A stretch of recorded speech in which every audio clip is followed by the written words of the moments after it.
Hi, I'm Max Bergman. And I'm Donatien Rui. And this is The Eurofile, a podcast where we look at Europe through a Washington lens.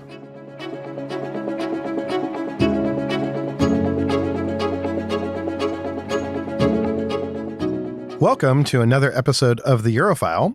Today, we will discuss this weekend's Czech parliamentary elections in which billionaire businessman and former Prime Minister Andrej Babiš and his ANO party roared to victory. We will also cover last week's European Council Summit in Copenhagen, where leaders met to discuss how to bolster the continent's security while Russia was flying drones and other things into European airspace.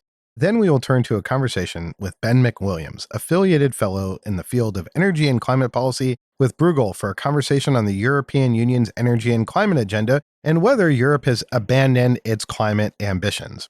We hope you enjoy the show.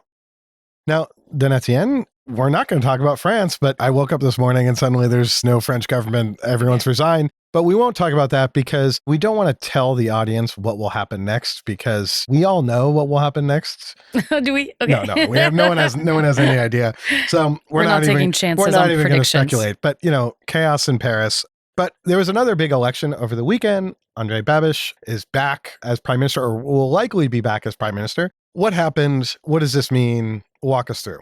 Yeah, things tend to rhyme in some places, and Andrej Babiš is, as you said, quite likely to come back. So, as a brief reminder to our listeners, Babiš was prime minister for a term until 2021. He tried to run for president. A couple years after that, he lost to the current president, Petr Pavel, who is straight out of a GQ magazine, as we've talked about before. And Babiš lost to him, but he is now back. And his party, ANO, which is hard to define on the left-right political spectrum, probably center, but quite populist. And at the European level... Fico in Slovakia, kind of similar, yes. Being sort of from the left, but then populist. Yeah, this is where the populist, if you view politics more as a circle. A little bit. In ANO's previous years would have affiliated it more with the center-right, probably. Yeah. But I think an important tell is that it's affiliated with the Patriots for Europe at the European level, which these days is mostly a combination of right-wing to far-right parties and quite Eurosceptic. So his party got 35% of the vote, whereas the current governing coalition, which is on its way out, Spolu, got about 23%. And one of their affiliated parties, Stan, got just 11%. So it's very, very likely, and we already heard this from the president who appoints the person who is going to form a government, that he will likely appoint Babiš, at least to try to form a government. Now, the party got 80 seats out of a 200-seat assembly or house, which means he's going to need some support. He was hoping he could have a minority government that would be supported by other parties in the parliament, but it's looking like those two parties that we're likely going to support really want to be officially in the government. And those two parties are, one, the SPD, the other SPD, I should say. It's very different from the German SPD. This one is the Freedom and Direct Democracy Party. That's a far-right party. As a brief example for our listeners, the leader of that party, Tomio Okamura, earlier this year was charged with incitement to hatred for campaigns for regional elections last year. So that just gives you the vibe generally. And the second party that is likely to try to support this coalition is called Motorists for Themselves, which is kind of funny. But they are also affiliated with the Patriots for Europe in the European level. Not pro-EVs. Correct. Generally, it's a bit of a one-issue party. They're just against the green agenda and what they called green diktats. And they were founded in 2022. So they're a very recent party. But we'll see what that looks like. They got about 7% of the vote, and SPD got about 8%. I think what's interesting is a couple things. One, both the SPD and then a pro-Russian party that I don't want to butcher the name of, underperformed compared to the polls, although it's not nothing, obviously, to have 8% for a pretty clearly right-wing, extremist right-wing party, and for the pro-Russian party to underperform as well. And the governing coalition maintained a pretty good, steady ground from the polls. ANO did better than what they were polling. So that's one. The second thing is that Babiš is still stuck with a court case about a subsidy fraud related to EU funding for his big ag conglomerate, Agrofert. This case dates back a few years already. It's been acquitted before, but the High Court keeps sending it back. So that should come in the next few weeks, few months. So he's not coming into this completely clean from previous accusations of fraud, but he is coming back clearly with pretty strong populist message. He ran on Czechia first. That has echoes of something else that we know. So we're likely looking at an ANO government led by Babiš, supported by those other two parties, with some implications for the EU. And I'll finish on that. It's unlikely we're going to see big announcements of, is the Czech Republic going to try to exit the EU and NATO? I don't think Babiš has an interest in that. And I think the only way he can convince the president to appoint him is to not even try to touch this, which is fine because only the SPD actually wants to do this. The other party is not particularly interested in that or has not said that publicly. So it's going to be that. And on the EU side, we're likely to see more friction come back in the relationship between Brussels and Prague. Yeah, I think the instant reaction to this is like, oh my God, sky is falling. A populist leader has been reelected and has done well, and this is catastrophe for Europe. I would say, well, it's not like great if you have an expansive federalist agenda for the EU. On the other hand, the EU does find a way around a lot of this sort of opposition. And I don't think this is going to have huge sort of any kind of destabilizing impacts. I think the one broader thing, though, is that if you get to next April and the Hungarians have to have an election between now and April, and it's not looking good for Viktor Orban in the polls. And let's just say that Orban and Fidesz are toppled and you have a new Hungarian leader, Péter Magyar, who's the leading opposition figure. What I think that does is suddenly create the opening to move bolder action on some of the reforms. I mean, all this, what is so frustrating about the EU is that there's elections all the time, right? And then one of these 27 elections then results in a government that maybe, is a little out here in left field, as we call it in the United States. And then suddenly it creates this like challenge in Brussels of what to do. If the US has an election in Alabama, it's not like, and that goes some weird direction. It's not like, oh my God, the federal government then can act. Well, sometimes that is the case. But in general, what we have in Europe is that because of the unanimity that is required on a lot of things, especially related to foreign policy, this really inhibits Europe's ability to act on the global stage. And that creates real problems, especially when we're in this new kind of insane geopolitical environment in which Europe is increasingly on its own. And that, I think, is maybe a good segue to the European Council summit that happened in Copenhagen. I guess it was an informal council summit. But they showed up, and the big things on the agenda were Russia was messing with Europe. Our colleague was trying to go to a conference in Estonia, got stuck at the Copenhagen airport that was, shut down the previous day. This impacted me tragically, where my flight was delayed an hour leaving Brussels. A whole hour because they couldn't use the electronic means of scanning boarding passes and had to check it by hand. And the poor woman that was doing this, because it's just one person, because it's like an Air Baltic flight and you're not going to have many people because it's all electronic, suddenly has to check passports and everything, and it then delayed it an hour.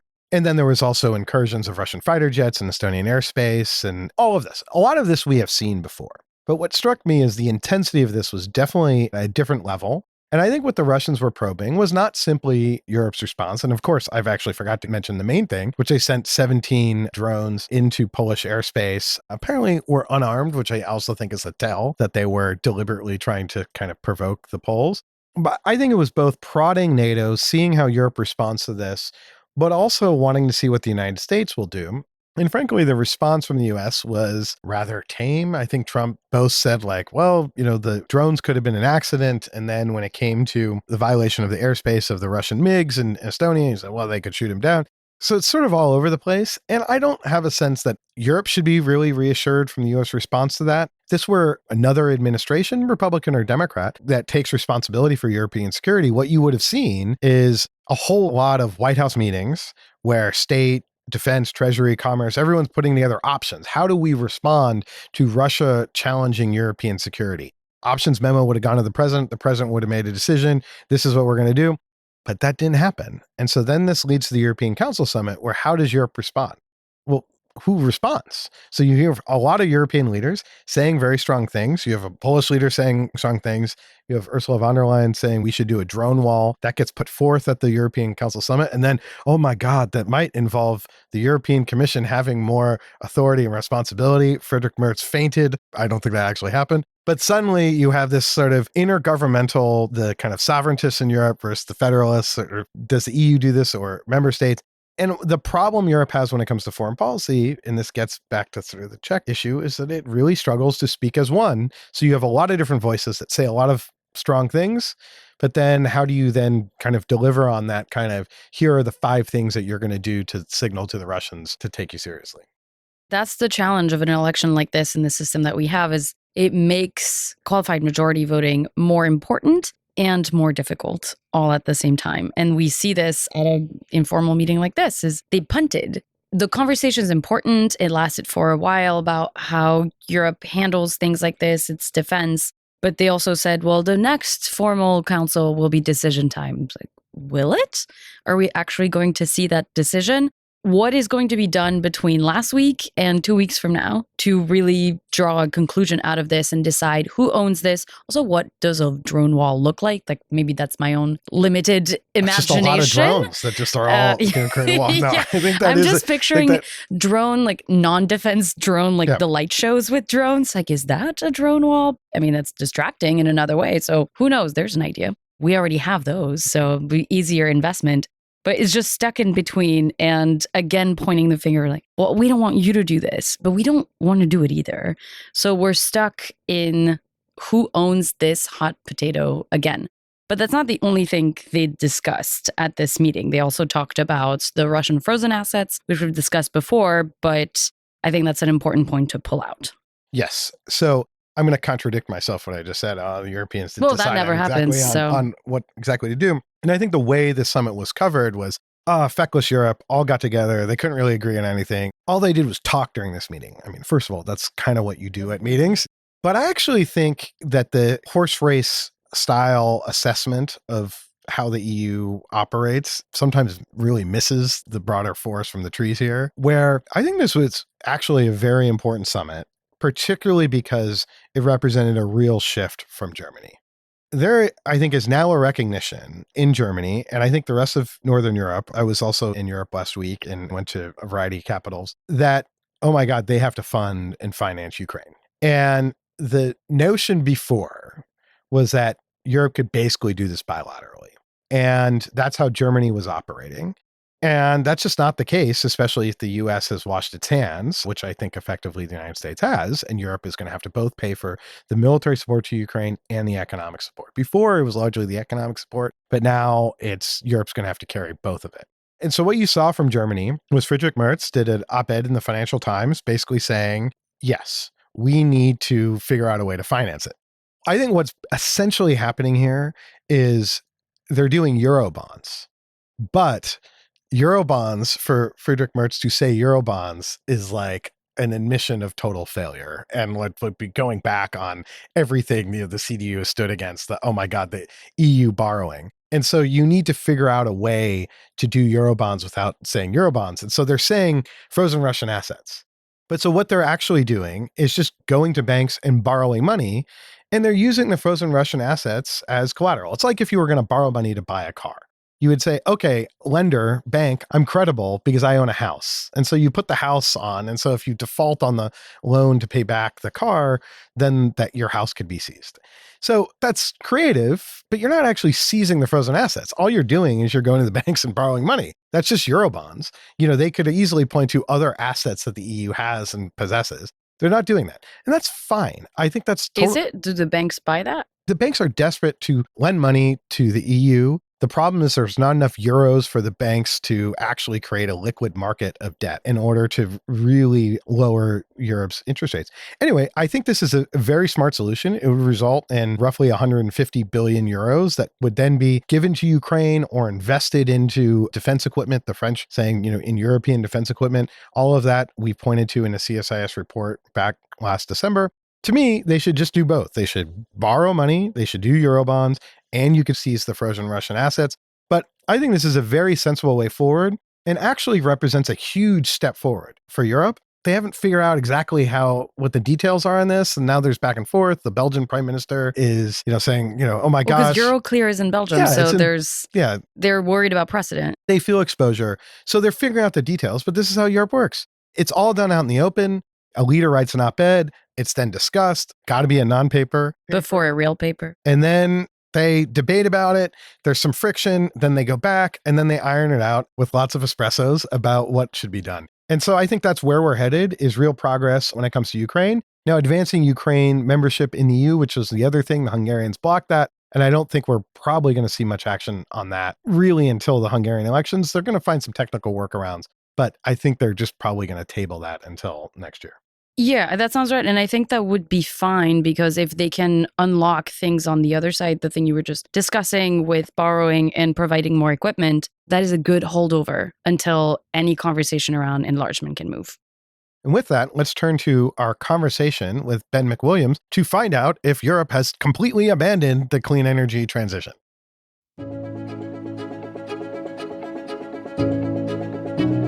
We are thrilled to welcome Ben McWilliams to the Eurofile. Ben is an affiliate fellow in the field of energy and climate policy at Bruegel in the beautiful Brussels. His work involves data-driven analysis, examining European public policy, specifically in the energy sector and its decarbonization. His recent work has focused on the implications of the ongoing energy crisis and policy options for responding. Ben, welcome to the show. Thanks. Nice to be here. Let's start big picture to help our audience understand what is happening. Can you give us an overview of where Europe is at in its efforts to decarbonize, but also, especially in the last couple of years, to balance that decarbonization with economic competitiveness? Are we seeing all minds focus on the same things? Are the priorities the same in Brussels and key capitals? And what are those priorities? Sure. I think there's a pretty strong climate policy which still exists in Brussels, in the EU, and so far has been pretty robust to any pressure on that.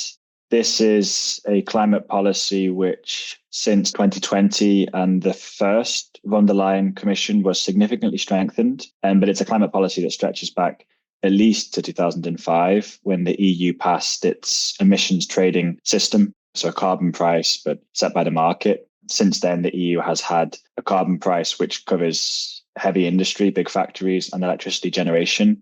It's still there today with a price of about 80 euros a tonne, and that's going along strongly.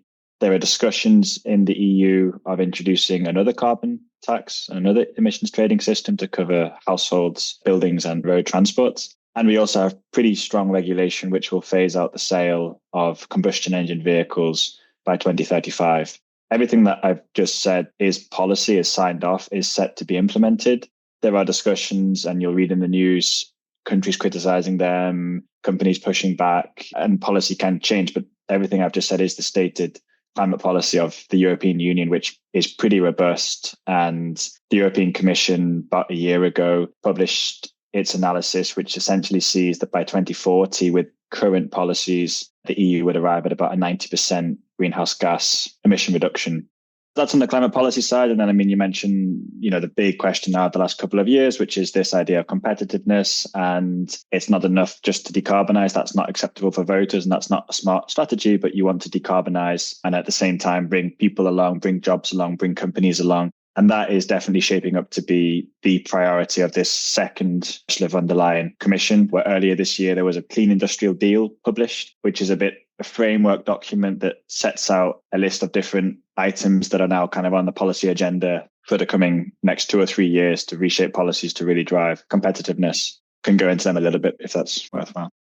Ben, I think some of the narrative is that there's been a backlash to climate change politics, to the Green Deals, both here in the US, obviously with the Trump administration completely dismantling the Inflation Reduction Act, but also in Europe. Brussels has been roiled by farmers' protests, oftentimes protesting the regulations that the EU has put on in the name of climate. I was speaking with a green politician from Europe and sort of remarked, well, this is sort of inevitable backlash because the green agenda has been passed and implemented and probably overreached maybe in a few areas, but now there's sort of inevitable backlash. And I got a lot of pushback saying, no, there's still so much more to do.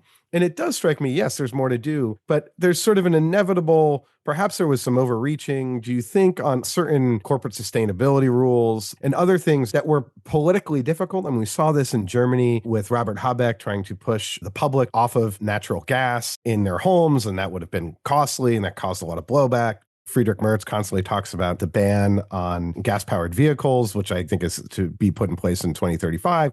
So maybe some of the things on the margin of climate change policies and politics, I'm not saying don't matter, rewilding of farmland, other things like that. But the EU is still sort of plowing ahead when it comes to the core effort of basically decarbonizing its energy production and electricity grid and other things like that.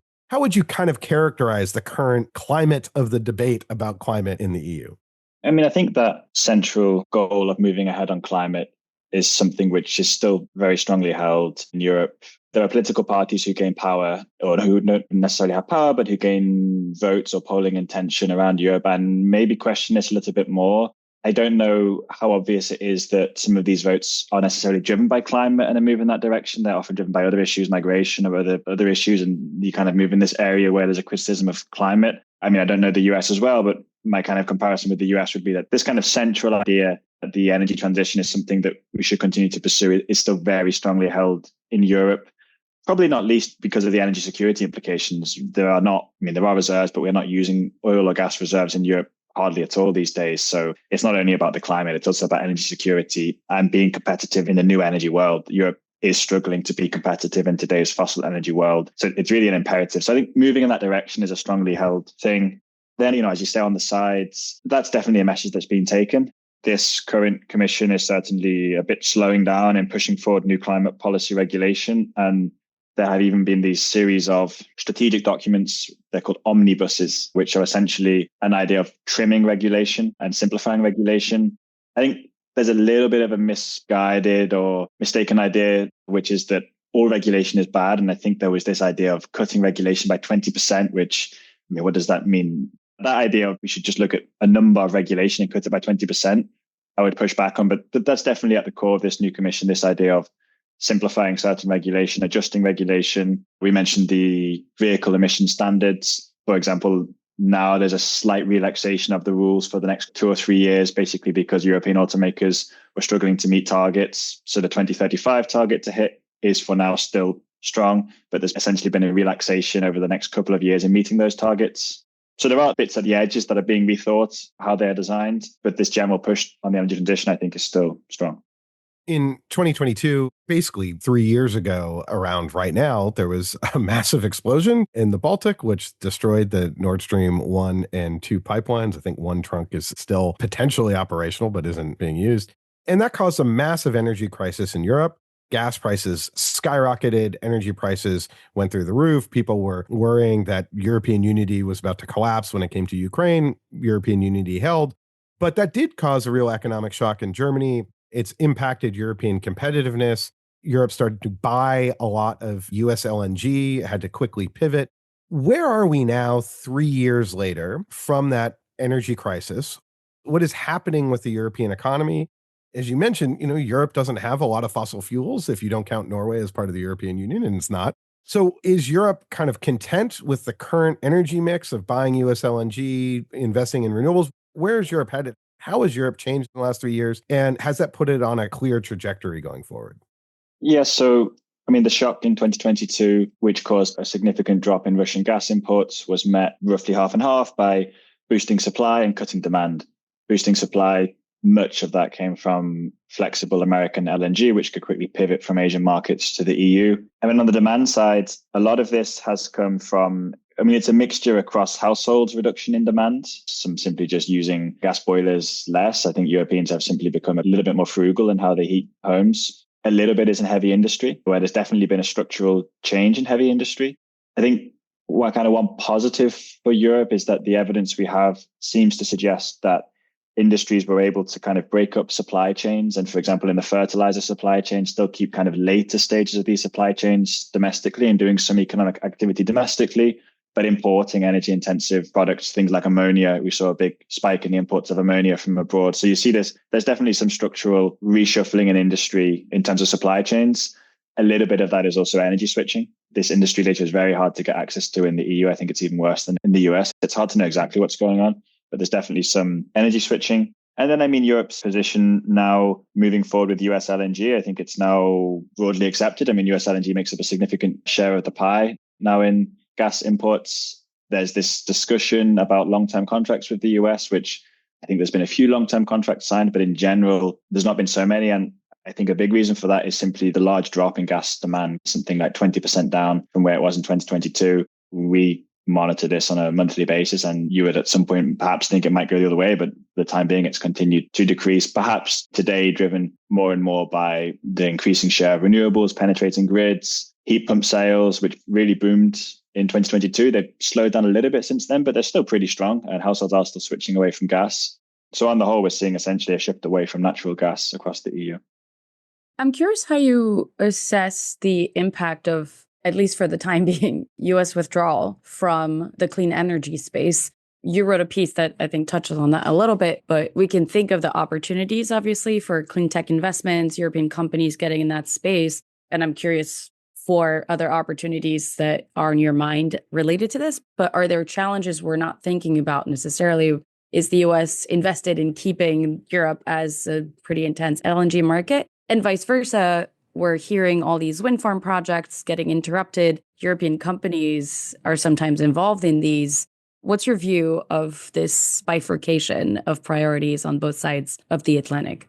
Yeah, it's fascinating and confusing from a European perspective because it's, only 3 years ago that Biden passed the Inflation Reduction Act, and European policymakers and companies are all panicking that all of the investment is flowing to the US and the EU could not keep pace, which is true. Some of the subsidies under the Inflation Reduction Act were enormous, right? And Europe essentially could not offer these kind of subsidies. I think it encouraged the relaxation of state aid rules in the EU. So the big challenge is in the EU allowing governments themselves to subsidize projects without threatening the internal market. But that's where we were 3 years ago, and clearly we're not in that position now. And the opportunity, as you mentioned, is there are a lot of cancellations in the US of clean tech projects and companies, multinational companies who want to build in European American markets. I think Europe now is, at least it's relatively more attractive than where it was 18 months ago. So that's a big opportunity. On the risk side, there's the global cooperation side, which is a huge problem now, not having the US even pretending or trying to cooperate on climate at a global level. That's obviously a huge risk. Another risk is this idea that the US tries to force fossil fuel exports on the EU, or tries to encourage and create a narrative that US fossil fuel exports can go on longer and longer and longer. There, it's a bit peculiar. There was this announcement 2-3 months ago on the trade deal that EU companies, I forget the exact number, are going to import X 100 billion of US fossil fuels, which was just detached from reality. It's not a number that could ever realistically be hit. And that really makes you question what's going on in these conferences. And then what is the strategy of European leaders? Is it just say whatever to placate the president of the US and get these things over the line? And, is the strategy to say this and then at the same time continue, which so far it looks like, to say this to President Trump and then at the same time continue with the energy transition at home? As long as that remains a strategy, then it's okay. And I don't think to the European energy transition, it's too threatening. The last point on wind, Ørsted, I don't know them so well, but clearly are in a bit of difficulty. And cancelling any project when it's so far along, never mind a huge offshore wind farm, is obviously hugely damaging for a company, and that's going to be hurting them. I do think there was a stay in that court decision. So I think the project is continuing. But one of the things that I'm curious about following the kind of US conversation is that the Inflation Reduction Act was passed. But what was not passed was a corresponding bill to do permitting reform. That one of the challenges is simply just to build things. And part of the clean energy transition is there has to be a lot of building, a lot of construction, whether it's wind, solar, batteries, all of that. And we tend to think here in the US of Europe as being sort of a regulatory nightmare. And I'm curious, what are sort of the challenges going forward? Does Europe face the same sort of permitting challenges? What about interconnections between countries? When Spain had its blackout, the lack of interconnection between Spain and France. What are some of the kind of major challenges right now for Europe to further continuing to accelerate the energy transition? And what are some of the hot topics being discussed when it comes to the energy transition? Also this whole notion of permitting and the difficulties applying permitting is a topic that's been around in Europe for a long time now. Around the time of the Inflation Reduction Act, the European Commission, with less money to its name, did publish and really pushed hard on this idea of permitting, so there has been quite some positive regulation passed at European level to try to improve permitting, particularly creating these, I believe they're called go-to zones or to-go zones, I forget exactly, which should speed up and kind of in public interest get things over the line. That really depends again on national level. This regulation and this permitting falls back to national government. So it's not so easy to say, to give kind of a European view, and different countries are doing better than others. Europe still, solar and wind additions are pretty strong each year. So there are projects being built on the manufacturing side, on battery investments, on electric vehicle investments. Europe has pretty healthy capacity. Europe can manufacture more electric vehicles than it consumes. The battery supply chains, cells and module assembly, Europe has close to the demand it needs. Earlier stages, that's a big problem. And these kind of not particularly attractive, huge refinery, chemical metal refinery plants, they've had big problems, announcements in Europe to try and do this in Spain and other places. And they typically come up against opposition and don't really get across the line. But, obviously China is doing a lot of this. That's on the permitting front. And then, more broadly on the transition, I think as we discussed at the beginning, it is really this shift towards competitiveness and thinking more through an economic lens about the transition, and also the international balance. And, basically the question is, to what degree do you just accept cheap Chinese and also pretty good quality these days products? And how do you find the right balance, where I don't think anybody really is in the American boat of just putting tariffs on everything and rejecting imports of anything. But on the other hand, I think there's also not this naivety or idea that we can just let Chinese products flood the market. A good example there is on solar and electric vehicles, where a couple of years ago, there was kind of a big industry lobby and a push to put tariffs on Chinese solar imports, which was rejected. And basically, the line was taken that it's just so good for our economy. Importing these cheap Chinese solar panels is so helpful. We're going to keep doing it. Now, about 6 months ago, there was the same lobby and argument on electric vehicles. And there, the commission came to the conclusion that there should be tariffs on Chinese electric vehicles, and ranging between sort of 10 and 40%, depending on the company, to protect, which I think is the same in the US, what is just so crucial to Europeans' way of life and jobs and economy. So finding this balance in terms of how do you still engage with the international market, which these days is much bigger than just climate and WTO, et cetera. How do you still engage there and kind of take the benefits of cheap products, but still try to help your industry come along on the transition, I think is another crucial element. Yeah, it seems like there's also been some variation across the EU. Obviously, a country like Spain has abundant solar resources and has really deployed that. And I think their wholesale power costs are now like 1/3 less than Germany and other countries, which, if you're looking to set up a factory in Europe, it seems like you can get cheaper power in Spain. But also a country that we think of as rather retrograde, at least politically, Hungary. I saw that this summer, 40% of their electricity was generated from solar. I think it's 25% of their total energy mix per year, and that's hopefully increasing. And that represents a real transition. When looking ahead, the next 5 years, it seems like to me, Europe is making huge progress and is moving forward on basically reducing its dependence on imported fossil fuels. Do you see whether Europe exactly hits the targets it set out for it in 2030? But it seems like it's well on its way to completing the energy transition. I wonder, as we're sort of close to running short on time, what do you see projecting forward? Is Europe sort of on track to kind of lead the world and actually moving forward in completing the energy transition, in air quotes, maybe too much to ask, but really setting an example for the rest of the world? I'm pretty positive on the general direction. I think it's, this huge machinery of politics and industry and investments is all kind of pointing in this direction, and it's kind of self-sustaining at this point, and it's moving in that direction. Exactly what the number is, now there's a big discussion in 2040 climate target. Should it be 90%, 87%, 92%? I don't think it's actually that important. And exactly what that number turns out to be, zero emission vehicles, 2035 phase out. Is it a year earlier, a year later? Again, I don't think it's so relevant, but data are just out for this month. The second highest month on record for EV registrations in the EU. There's more Chinese vehicles coming in, pushing this up, but also domestic vehicles. And no, increasingly, I think this is the direction that Europe is going. It's crucial for climate and to show leadership on climate, which I think Europe has a responsibility to do.